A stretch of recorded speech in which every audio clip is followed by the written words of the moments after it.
ಭಾರತದ ವಿರುದ್ಧ ಪಾಕಿಸ್ತಾನ ಗೆಲ್ಲಲ್ಲ ಅನ್ನೋದು ಅಲ್ಲಿನ ಆಟಗಾರರಿಗೂ ಗೊತ್ತು, ಅಭಿಮಾನಿಗಳಿಗೂ ಕೂಡ ಗೊತ್ತು, ಹಾಗೆ ಮಾಜಿ ಕ್ರಿಕೆಟಿಗರಿಗೂ ಗೊತ್ತು. ಅದರಲ್ಲೇನು ಸ್ಪೆಷಾಲಿಟಿ ಇಲ್ಲ.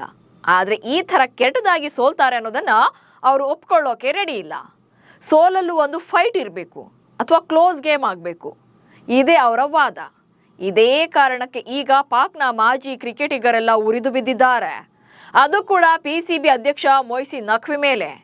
ತಮ್ಮದೇ ಕ್ರಿಕೆಟ್ ಮಂಡಳಿ ಅಧ್ಯಕ್ಷನಾಗಿರುವಂತ ನಖ್ವಿಯ ಮಾನವನ್ನ 3 ಕಾಸಿಗೆ ಹರಾಜು ಹಾಕ್ತಿದ್ದಾರೆ. ಅಷ್ಟಕ್ಕೂ ನಖ್ವಿ ವಿರುದ್ಧ ಸಿಟ್ಟಾಗೋಕೆ ಕಾರಣ ಏನು? PCB ಅಧ್ಯಕ್ಷನ ಸ್ಥಾನ ಕಳ್ಕೊಳ್ತಾರಾ? ಪಾಕಿಸ್ತಾನ ಕ್ರಿಕೆಟ್ನ ಅಧಪತನ ಶುರುವಾಗಿದ್ಯಾ? ಈ ಬಗೆಗಿನ ಒಂದಷ್ಟು ಡೀಟೇಲ್ಸ್ ಅನ್ನ ಈ ವಿಡಿಯೋದಲ್ಲಿ ನೀಡ್ತೇನೆ. ನಾನು ಶಾಂತ. ನೀವು ಸುದ್ದಿಯಾನದ ಸಬ್ಸ್ಕ್ರೈಬರ್ ಆಗೋದಕ್ಕೆ ಮರಿಬೇಡಿ. T20 ವಿಶ್ವಕಪ್ನಲ್ಲಿ ಭಾರತ ಡಾಮಿನೇಷನ್ ನೆಕ್ಸ್ಟ್ ಲೆವೆಲ್ನಲ್ಲಿದೆ.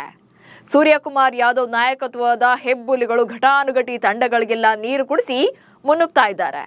ಭಾನುವಾರ ಪಾಕಿಸ್ತಾನವನ್ನ 61 ರನ್ಗಳಿಂದ ಸೋಲಿಸಿ ಇತಿಹಾಸ ಬರೆದಿದ್ದಾರೆ.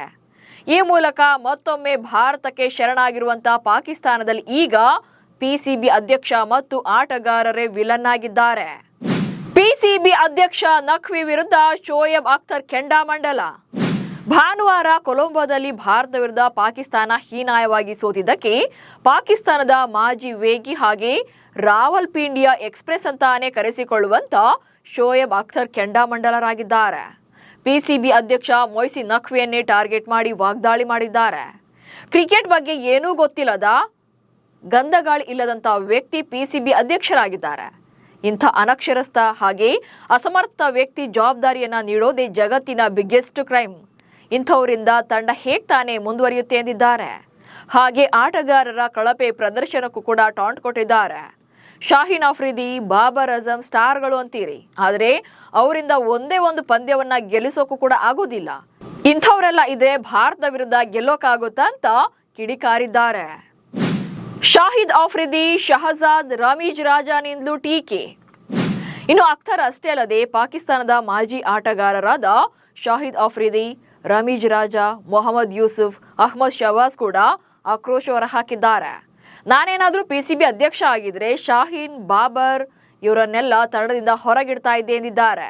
ಹಾಗೆ 7 ಎಸೆತಗಳಲ್ಲಿ 5 ರನ್ ಗಳಿಸಿ ಔಟ್ ಆದ ಬಾಬರ್ ಅಜಮ್ರನ್ನ ಮತ್ತೆ T20ಗೆ ಕರೆ ತಂದಿದ್ದನ್ನ ಅಹ್ಮದ್ ಪ್ರಶ್ನೆ ಮಾಡಿದ್ದಾರೆ.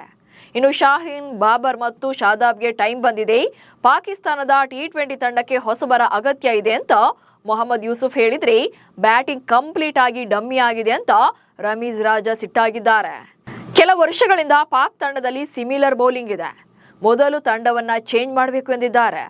ಸೊ ಇವರೆಲ್ಲ ಪರೋಕ್ಷವಾಗಿ ಪಾಕ್ ಸೋಲಿಗೆ ನಖ್ವಿಯನ್ನೇ ಹೊಣೆ ಮಾಡಿದ್ದಾರೆ. ಅದು ಅಲ್ಲದೆ ನಖ್ವಿ PCB ಅಧ್ಯಕ್ಷ ಆದ್ಮೇಲೆ ಪಾಕಿಸ್ತಾನ ಅಧೋಗತಿಗೆ ತಲುಪಿದೆ. ನಖ್ವಿ ಅಧ್ಯಕ್ಷ ಆದ್ಮೇಲೆ ಭಾರತದ ಎದುರು 6 ಸಲ ಪಾಕ್ ಸೋಲು. ಇನ್ನು ಮೊಯ್ಸಿನ್ ನಖ್ವಿ 2024 ಫೆಬ್ರವರಿ 6ರಂದು PCB ಅಧ್ಯಕ್ಷನಾಗಿ ಆಯ್ಕೆಯಾಗಿದ್ರು.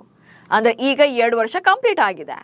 ಆದರೆ ನಖ್ವಿ ಚೇರ್ಮನ್ ಆದ್ಮೇಲೆ ಪಾಕಿಸ್ತಾನ ಕ್ರಿಕೆಟ್ ಗ್ಯಾಸ್ ಚೇಂಬರ್ನಂತಿದೆ. ಅಲ್ಲಿ ಯಾರಿಗೂ ಕೂಡ ಮಾತಾಡೋಕ್ಕಾಗ್ಲಿ ಅಥವಾ ಪ್ರಶ್ನೆ ಮಾಡೋಕ್ಕಾಗಿ ಧೈರ್ಯನೇ ಇಲ್ಲ.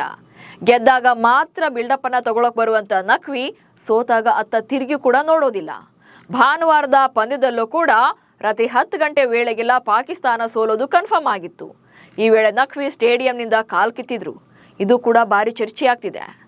ತಮ್ಮದೇ ತಂಡ ಸೋಲುವಂತ ಹಂತದಲ್ಲಿದ್ದಾಗ ಅಥವಾ ಟೈಮ್ ಬಂದಾಗ ಆಟಗಾರರ ಜೊತೆ ನಿಂತು ಧೈರ್ಯ ಹೇಳಬೇಕು, ನೆಕ್ಸ್ಟ್ ಮ್ಯಾಚ್ ಗೆದ್ದು ಸೂಪರ್ ಹಿಟ್ಗೆ ತಲುಪೋ ಹಾಗೆ ಸಪೋರ್ಟ್ ಮಾಡಬೇಕಿತ್ತು ಅಂತ ಕೆಲವರು ಆಕ್ರೋಶ ವ್ಯಕ್ತಪಡಿಸಿದ್ದಾರೆ.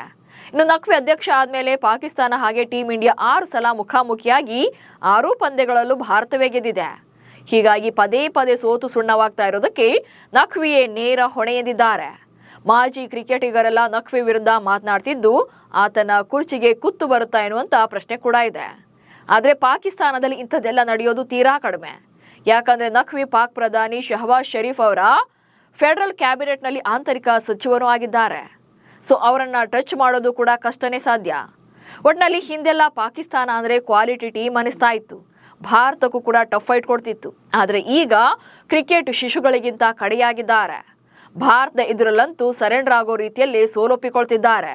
ನಮಸ್ಕಾರ.